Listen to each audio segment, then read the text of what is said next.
ৰ'ব ভিডিঅ'টো একেবাৰে স্ক্ৰল নকৰিব। আজি আছিলে বহুত স্পেচিয়েল দিন আৰু এইটো কি স্পেচিয়েল দিন মই আপোনালোকক জনাই আছোঁ। ভিডিঅ'টো শেষলৈকে চাওক। গতিকে সদায় নিচিনাকৈ ৰাতিপুৱাতে শুই উঠি নিজৰ কামখিনি কৰি ল'লোঁ, ব্ৰেকফাষ্ট বনাই ল'লোঁ।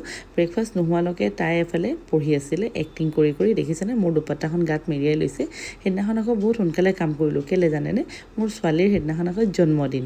চ' জন্মদিন আছিলে হয়, মই ভিডিঅ'টো পষ্ট কৰিছোঁ আজি, কিন্তু 28 জুনতে তাইৰ বাৰ্থডে আছিলে। গতিকে ভাবিলোঁ ঘৰতে কেক এটা বনাই দিওঁ বুলি, আৰু সেইকাৰণে ঘৰতে ধুনীয়াকৈ চকলেট কেক এটা বনাই দিলোঁ।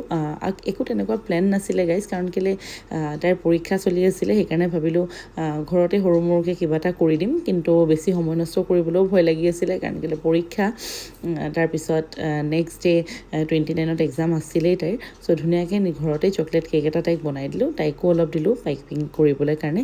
দেখিছেনে কেকটো মই যেনে তেনে ৰেডি কৰিলোঁ, আৰু বনাবলৈতো মন নাছিলে বাট ষ্টিল বনালোঁ। তাৰপিছত ওলাই দেখিলোঁ বহুত বৰষুণ। এতিয়া কি কৰোঁ নকৰোঁকৈ ওলাই গ'লোঁ মাৰ ঘৰলৈ। তাতে কেকটো কাটি ল'ম বুলি কিনে কেক লৈ গৈছোঁ, কাৰণ কেলৈ ইয়াতনো অকলে অকলে কি কৰিম, সেইকাৰণে মাৰ ঘৰতে গ'লোঁ। তাৰপিছতে দেখিছেনে আহি পাই তাই গিফ্ট পাই একদম পূৰা ফূৰ্তি। নানীয়েকে এযোৰ কাপোৰ আৰু মাহীয়েকে এযোৰ কাপোৰ দিলে, ধুনীয়াকৈ পিন্ধি লৈছে। সেইটো পিন্ধি খুব এক্টিং কৰিছে, দেখাইছে। তাৰপিছত এয়া কেকটো কাটিবলৈ আমি যা যোগাৰ কৰিলোঁ। যিহেতু কাৰো সময় নাই, চব ল'ৰা ছোৱালীৰ পৰীক্ষা, সেইকাৰণে আমি পটাপট কামখিনি মানে কৰি আজৰি হওঁ বুলি ভাবিলোঁ। চ' দেখিছেনে সৰুকৈ চেলিব্ৰেশ্যন এটা ঘৰৰ মানুহখিনি লৈয়ে কৰিছোঁ।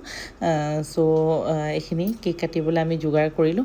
পটাপট মানে সময় নষ্ট কৰিবলৈ একেবাৰে মন নাই, পটাপট কামখিনি কৰিছোঁ দেখিছেনে। তাৰপিছত এয়া তাই কেক কাটিলে ধুনীয়াকৈ। তাইৰ বাৰ্থডেটো গাইজ প্ৰত্যেকবাৰ পৰীক্ষাতে পৰে, সেইকাৰণে আমি ভালকৈ চেলিব্ৰেট কৰিবলৈ নোৱাৰোঁ। এইবাৰো একেবাৰে একো প্লেন নাছিলে, নট ইভেন এটা মই কেকো বনাবলৈ নাছিলোঁ। কিন্তু উপায় নাই, তাইক চাই মই মানে কেকটো বনাবলৈ বাউণ্ড হৈ গ'লোঁ, আৰু সেয়াই আৰু সৰুকৈ এটা চেলিব্ৰেশ্যন কৰি দিলোঁ।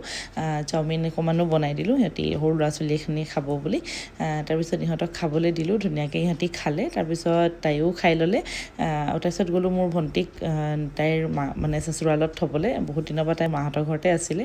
গতিকে আজিলৈ ইমানেই, বাই।